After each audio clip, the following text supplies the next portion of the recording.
Hey guys, Robbie Webster here with my September 18th DVD update. And if you're wondering about the sling, I have a partially ruptured bicep tendon.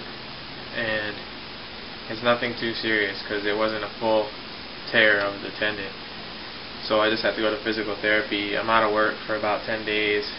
I did it on the job, so I don't have to worry about missing work or anything. But I have plenty of time to watch a lot of these movies that I need to watch, so that's a good thing. And by the time I do the next update, I'll be out of the sling by then. It's not something that takes a whole lot. It doesn't take a long time to heal. So first up in the DVD update are these two that I just picked up on Tuesday. X-Men Season 3 and 4. Here's Season 3. And here's Season 4, which I think has the best cover out of all the covers so far, out of all the seasons. I have the first two already, and I haven't watched these DVDs yet, but I had already seen every episode. This is the original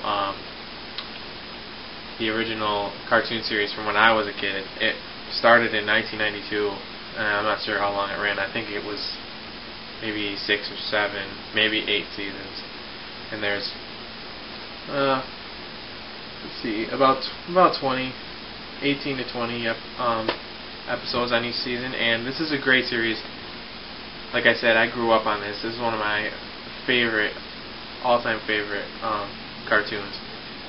It's an amazing cartoon, and it's the reason why I love the X-Men so much. As you can see, I'm wearing my super cool X-Men shirt with Wolverine on it.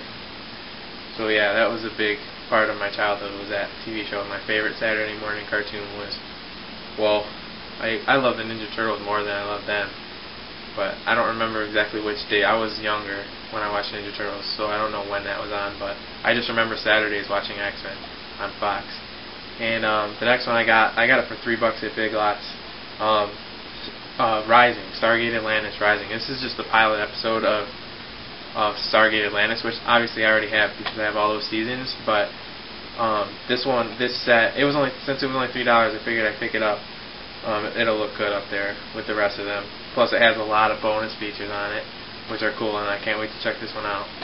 And yeah, but if you guys haven't watched Stargate, if you like sci-fi at all, it's just a really good, well done show, especially Atlantis. And even if you don't feel like watching the first series, which was 10 seasons long, because it was a very successful series, you can pick up Atlantis and start right at the beginning, and you won't even, I mean, it doesn't matter. You don't have to know everything about it. You'll pick everything up. It's a cool show. This one I just watched last night. It's A Few Good Men, and it was the first time I've ever seen this movie, and the only thing I had known about it was the part where Jack Nicholson is yelling at Tom Cruise, "You can't handle the truth." That's the only part that I ever knew about. But I watched this last night, and this is a good movie. The only thing about it I didn't like was the music. It had some really cheesy 80s music, and I like that cheesy 80s music, but it didn't fit this movie, I didn't think. But it was made in, I believe, 92 or 90, yeah, 92. And it has like a ton of good actors. It even has some guys that are like big actors, like doing like a 5-second role, like Cuba Gooding Jr. is in it for like 2 seconds. But it has Tom Cruise, Jack Nicholson, Demi Moore, Kevin Bacon, and a lot of other recognizable people. I hope I'm not forgetting any big ones. But Kiefer Sutherland's in it. But yeah, it was directed by Rob Reiner, and it was nominated for Best Picture. I hope I didn't say earlier it won Best Picture, because it didn't. It was only nominated. But Jack Nicholson was also nominated for Best Supporting Actor, and he played a good role in it. But I think Tom Cruise played a really, I don't like Tom Cruise that much, but he was good in that. So I recommend that one. The next one of the very few horror films I just got this. It's called Identity. I only like horror if it has a great story. If it's cheesy at all, I don't like it. I like something with a good story, like Frailty, or, well, I don't know. I don't know a lot about horror. I know there's a lot of you guys that love horror, but you can educate me on that. I'll stick to what I know. But this has John Cusack and Ray Liotta, Amanda Peet, and it's a good story. Who directed this? James Mangold.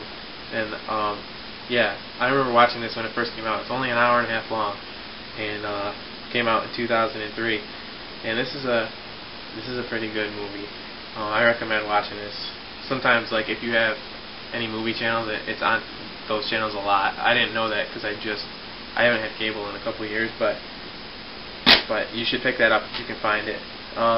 The next one I got because of Sean Phillips. I remember watching these when I was a kid, but I was never really super excited about them. But now that I've come back and started watching them again, they're so funny.